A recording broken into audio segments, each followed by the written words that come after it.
Hi hello everyone, welcome back to my YouTube channel. ಇವತ್ತಿನ ಈ ವಿಡಿಯೋದಲ್ಲಿ ತಾಯಿ ಕಿಸಾವಿ ಮೂವಿಯ ರಿವ್ಯೂ ಮಾಡ್ತಾಯಿದ್ದೀನಿ.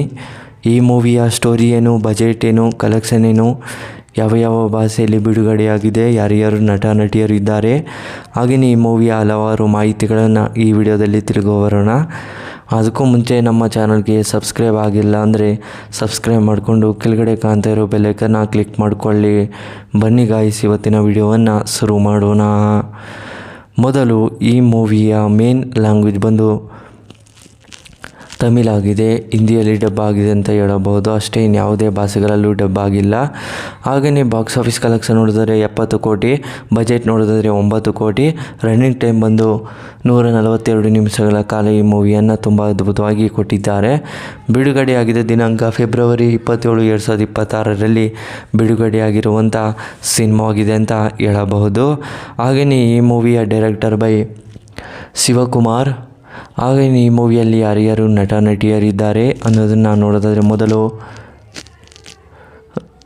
ರಾಧಿಕಾ ಶರತ್ ಕುಮಾರ್, ಹಾಗೆಯೇ ಇನ್ನೂ ಹಲವಾರು ಆ್ಯಕ್ಟರ್ಸ್ಗಳು ಈ ಮೂವಿಯಲ್ಲಿ ನಟನೆ ಮಾಡಿದ್ದಾರೆ. ರಾಧಿಕಾ ಅವರು ಹೀರೋಯಿನ್ ಕ್ಯಾರೆಕ್ಟರ್ನ ಪ್ಲೇ ಮಾಡಿದ್ದು ತುಂಬ ಅದ್ಭುತವಾಗಿ ನಟನೆ ಮಾಡಿದ್ದಾರೆ. ಹಾಗೆಯೇ ಆಡಿಯನ್ಸ್ಗಳು ಕೂಡ ಸಿಕ್ಕಾಪಟ್ಟೆ ಇಷ್ಟಪಡುವಂಥ ಸಿನಿಮಾ ಆಗಿದೆ ಅಂತಲೇ ಹೇಳಬಹುದು. ಯಾಕೆಂದರೆ ಒಂದು ತಾಯಿ ಅವರ ಒಂದು ಮಗನಿಗೆ ಯಾವ ರೀತಿಯಲ್ಲೂ ಒಂದು ಕರ್ತವ್ಯ ಮಾಡ್ತಾರೆ, ಮತ್ತು ಅವರ ಇಷ್ಟೆಲ್ಲ ಒಂದು ತೊಂದರೆಗಳು ಉಂಟಾಗ್ತವೆ, ಮತ್ತು ಅವರ ಒಂದು ವಿಚಾರದಲ್ಲಿ ಆಗಿರ್ಬೋದು, ಮತ್ತು ಅವರ ಫ್ಯಾಮಿಲಿಯಲ್ಲಿ ಯಾವ ರೀತಿ ಘಟನೆಗಳು ನಡೀತವೆ ಅನ್ನೋದನ್ನು ಈ ಮೂವಿಯಲ್ಲಿ ತುಂಬ ಅದ್ಭುತವಾಗಿ ಕೊಟ್ಟಿದ್ದಾರೆ.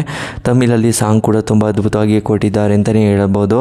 ಡೈರೆಕ್ಟರ್ ಆಗಿರ್ಬೋದು, ಪ್ರೊಡ್ಯೂಸರ್ ಆಗಿರ್ಬೋದು, ತುಂಬ ಅದ್ಭುತವಾಗಿ ಇಷ್ಟಪಟ್ಟು ಸಿನಿಮಾವನ್ನು ತೆಗೆದಿದ್ದಾರೆ ಈ ಮೂವಿಯನ್ನು. ಹಾಗೆಯೇ ರಾಧಿಕಾ ಅವರು ಕೂಡ ಈ ಮೂವಿಗೆ ಹೆಚ್ಚಿನ ರಿವ್ಯೂಸ್ ಕೂಡ ಕೊಟ್ಟಿದ್ದಾರೆ ಅಂತಲೇ ಹೇಳ್ಬೋದು, ಪಾಸಿಟಿವ್ ಆಗಿ. ಹಾಗೆಯೇ ಈ ಮೂವಿಯ ಒಂದನೇ ಸ್ಟೋರಿ ಹೇಳೋದಾದರೆ, ಕಜಾವಿ ಅನ್ನೋ ಹುಡುಗಿ ಅವರು ಒಂದು ಅಜ್ಜಿ ಆಗಿರ್ತಾರೆ ಅಂತಲೇ ಹೇಳ್ಬೋದು. ಕಜಾಯಿ ಅಜ್ಜಿ ಆಗಿರ್ತಾರೆ, ಅವ್ರಿಗೆ ಮಕ್ಕಳು ಕೂಡ ಇರ್ತಾರೆ, ಅವರ ಒಂದು ಫ್ಯಾಮಿಲಿ ಆಗಿರ್ತಾರೆ ಅಂತಲೇ ಹೇಳ್ಬೋದು.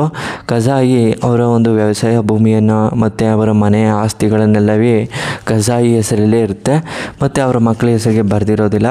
ಅದರಿಂದ ಅವರು ಕಜಾಯಿ ಅವರ ಏನೇನೆಲ್ಲ ಮಾಡ್ತಾರೆ, ಮತ್ತು ಆ ಆಸ್ತಿಗೋಸ್ಕರ ಅವ್ರ ಮಕ್ಕಳೆಲ್ಲ ಏನೇನೆಲ್ಲ ತೊಂದರೆ ಕೊಡ್ತಾರೆ ಅವ್ರಿಗೆ, ಮತ್ತು ಅವ್ರಿಗೆ ನಾನು ಇರೋವರೆಗೂ ಯಾರಿಗೂ ಕೂಡ ಬರೆಯೋದಿಲ್ಲ, ಮತ್ತು ಅದನ್ನು ನಾನೇ ಭಾಗವನ್ನು ಮಾಡಿಕೊಡ್ತೀನಿ ಅಂತೇಳಿ ಹೇಳಿರ್ತಾರೆ. ಆದರೆ ಸ್ವಲ್ಪ ದಿನಗಳ ನಂತರ ಅವರು ಎಲ್ಲನೂ ಕೂಡ ಅಲ್ಲಿ ವ್ಯವಸಾಯನ ಮಾಡೋದು, ಮತ್ತು ಅವರ ಜಾಗದಲ್ಲಿ ಅಲ್ಲಿ ಬಾಡಿಗೆಯನ್ನು ಕೊಡೋದು, ಈ ರೀತಿ ಎಲ್ಲ ನಡೆಸ್ಕೊಂಡು ಜೀವನವನ್ನು ನಡೆಸ್ಕೊಂಡು ಹೋಗ್ತಾ ಇರ್ತಾರೆ. ಆದರೆ ಇದ್ದಕ್ಕಿದ್ದಾಗೆ ಒಂದು ಸಲ ಆಕ್ಸಿಡೆಂಟ್ ಆಗೋಗುತ್ತೆ ಕಜಾಯಿಗೆ, ಮತ್ತು ಅದರಲ್ಲಿ ಒಂದು ಸ್ವಲ್ಪ ಪೆಟ್ಟು ಬಿದ್ದಿಡುತ್ತೆ. ಅದರಲ್ಲಿ ಒಂದು ಸ್ವಲ್ಪ ಎದ್ದೋಕ್ಕಾಗೋದಿಲ್ಲ, ಮತ್ತು ಆಸ್ಪತ್ರೆಯಲ್ಲೇ ಇರ್ತಾರೆ ಒಂದಿಷ್ಟು ದಿನಗಳ ಕಾಲ. ಮತ್ತು ವಾಸಿ ಮಾಡ್ಕೊಂಡು ಮತ್ತೆ ಬಂದು ಅವರ ಮತ್ತು ಗುಣ ಆಗ್ತಾರೆ, ಮತ್ತು ಕೆಲವು ದಿನಗಳ ನಂತರ ಮತ್ತೆ ಅದೇ ನೋವು ಕಾಣಿಸ್ಕೊತಿರ್ತವೆ. ಅದರಿಂದ ಅವರು ಸಾವನ್ನಪ್ಪಿದ್ದಾರೆ, ಮತ್ತು ಆ ಆಸ್ತಿಗೋಸ್ಕರ ಅವರ ಮಕ್ಕಳು ಭಾಗವನ್ನು ತಗೊಂಡು ಮತ್ತು ಅವರ ಜೀವನವನ್ನು ನಡೆಸ್ಕೊಂಡು ಹೋಗೋದು ಈ ಮೂವಿಯ ಸ್ಟೋರಿ. ನಿಮಗೆ ಇಷ್ಟವಾದರೆ ಶೇರ್ ಮಾಡಿ, ಲೈಕ್ ಮಾಡಿ. Thanks for watching.